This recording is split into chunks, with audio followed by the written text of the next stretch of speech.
akwai wanda karan attajiri wata shekara na yi tafsiri a Zaria irin tafsiri na mako da ake yi muka yi bayani kan zakka muka yi bayani yana sama da ya ji wa'azi kawai sai ya sako ya ce yana son gani na bayan an idar da sallah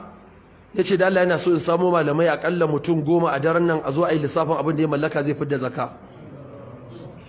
baka ji karshen fim din baballata na kai kabbara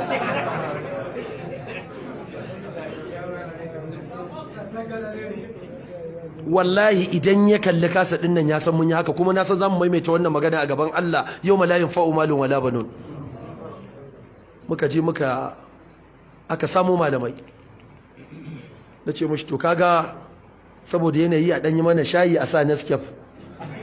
to waɗanda za su yi lissafi ai kaga ana buƙatar ƙwarin jiki ko wallahi malam duk miliyan 40 muna cire miliyan 1 har sallar asuba ba mu gama lissafi ba wallahi malam sai da muka gama kaf duk na kosa gari ya waye dan samu wani gida ko na miliyan 40 ni ma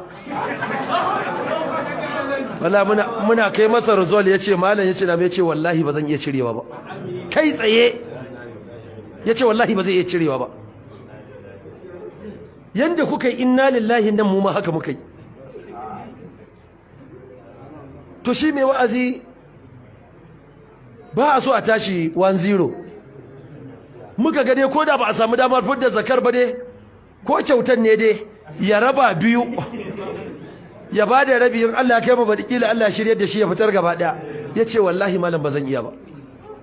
muka dawo 1/3 yace malam wallahi na dade ina neman kudin nan ku fa ya hakuri tunda da Allah ya ce makan ina azumin litini da alhamis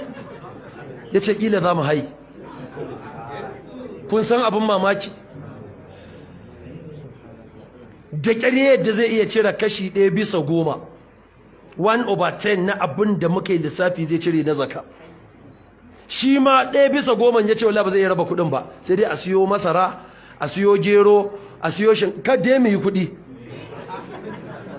kar mu yi kuɗi to ire-irensu wallahi malam suna da yawa